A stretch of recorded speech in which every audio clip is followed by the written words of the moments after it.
I need you to do something for me right now. If you hate the Dallas Cowboys and you are absolutely annoyed with Jerry Jones and Dak Prescott and all these Cowboys fans calling themselves America's team, go ahead and like today's video. We can see all of you out there that watch today's video that don't click that like button. If you do that, you are a Dallas Cowboys fan in disguise. So if you are a true Commanders fan, get in there right now and like today's video.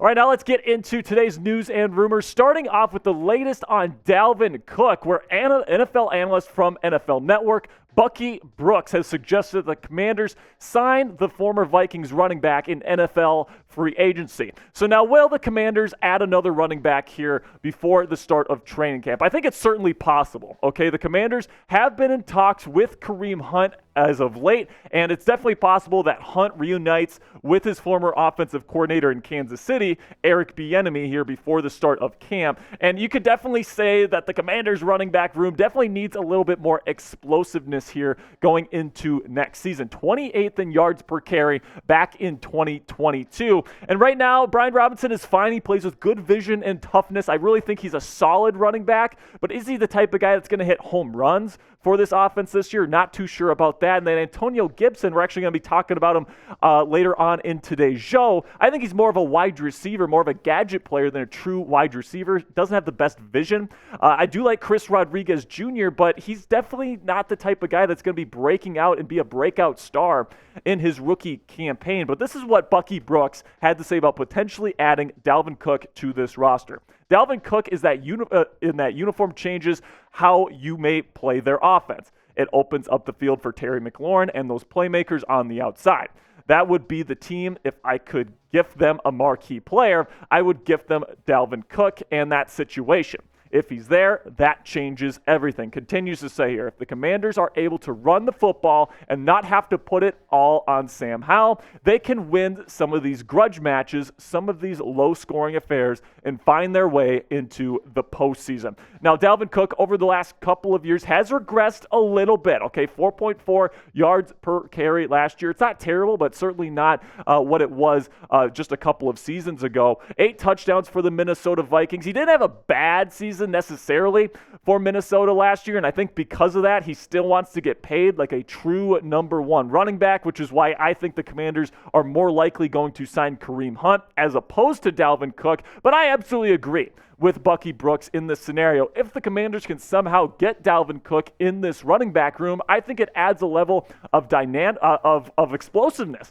that you just don't have right now with Brian Robinson Jr. and Chris Rodriguez Jr. And then, of course, Antonio Gibson is kind of your third down receiving back. I definitely think that Dalvin Cook is the type of guy that can come in right away and be that number one guy on the offense, period, and kind of be that bell cow. And I would definitely be excited if the Commanders ended up making this move. However, it needs to be for the right price. I'm not going to be giving Dalvin Cook $15 million per season to be the number one running back of this team. I'm paying him about $5-6 million if that's what he wants. If he wants to be a number one running back in this league, that is what I'm going to be offering him. I'm going to be offering about the same amount to Kareem Hunt, maybe even a little bit less for Hunt, because these guys, they're available at this point in free agency for a reason. They've definitely regressed. They're not quite as good as they once were. And if they want to come to Washington to kind of prove themselves as true number one guys in this league, they're going to have to take a little bit less money, at least if I'm the GM. So now what's your take on this situation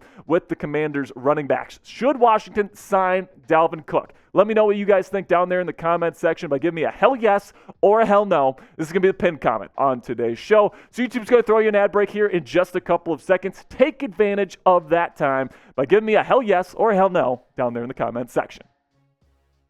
Now, shifting from potential Commanders running backs to ones that are currently on the roster, Antonio Gibson says that he plans on playing a hybrid role in Eric Bieniemy's offense here in 2023, which definitely intrigues me. This is what Gibson had to say about his role in this offense here next season. Hopefully this year it comes around to where I get to showcase on multiple occasions what I can do out there. First, I love being out there. I have fun out there, talking about being out wide as a wide receiver. And once I get the ball in open space, I'm really that guy. At running back, I'm not going to say it's not possible because I've seen a lot of guys do it, but those opportunities are not there. Once you catch the ball in that open field, you got so much more space. So it seems like Antonio wants to make that transition back to wide receiver where he played his college ball there in Memphis and was one of the most dynamic offensive weapons in college football when he was there. And really, if Eric Bieniemy uses him in this way, he could really use him in a bunch of different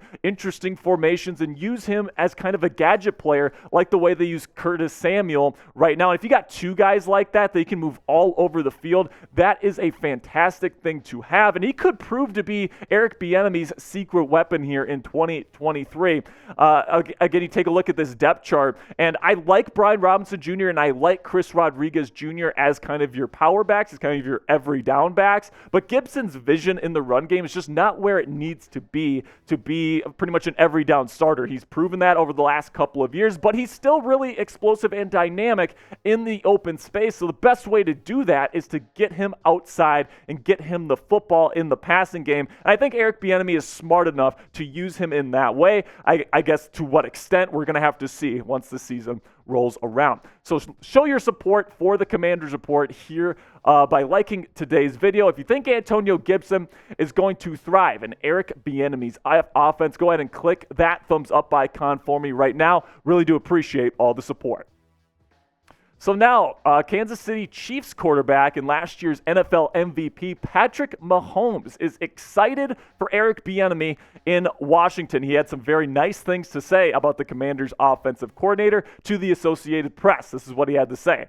It's definitely going to be different. He was a voice in that he has been in this locker room my entire career. And so to lose that voice, I mean, I'm excited for Washington because I know how inspiring that he can be and how smart he was for us. So personally, I cannot wait to see what Eric Bieniemy has cooked up for the Commanders offense here in 2023. We are going to find out whether it was Andy Reid really calling the shots on offense there in Kansas City, or was it a little bit maybe Eric Bieniemy really being an apple that doesn't fall far from the tree there on, of course, the Andy Reid coaching tree. And if that's the case, the Commanders might have one of, if not the best offensive coordinator in the National Football League right now. Now, unfortunately, if that's the case, he's probably going to be a head coach elsewhere by this time next year. But it's going to be really interesting to see what EB does with these two specific challenges that he's going to have to overcome. Number one, he's going to have to develop Sam Howell from where he was last year and where he was in college. He definitely has some work if he's going to have a breakout season this year and get this offense to a top 15 level. And then also the offensive line is going to be an issue, right? On paper, at least, this is one of the worst offensive lines in the National Football League, especially when it comes to run blocking. So Eric is definitely going to have to get creative here, especially in the run game, if the Commanders are going to find success here offensively in 2023. I'm definitely not saying it's impossible, but I'm really intrigued to see what he can do here and really show his chops as an offensive play caller. So predict it for me down in the comment section. Will Eric Bieniemy lead a top 15 offense this year in the nation's capital? Type Y if you think yes, or type N if you think no. Can't wait to see how you're feeling about the Commanders' offensive coordinator. That'll be it for me today, Commanders fans. Really do appreciate all the support. Make sure you click that subscribe button because if you made it to the end of today's video, we have videos for you every single day, 100% free here on the Commanders Report. And if you made it this far, you might as well click that subscribe button. Really do appreciate all the support, guys. I will see you guys later. And as always, hail to the Commanders.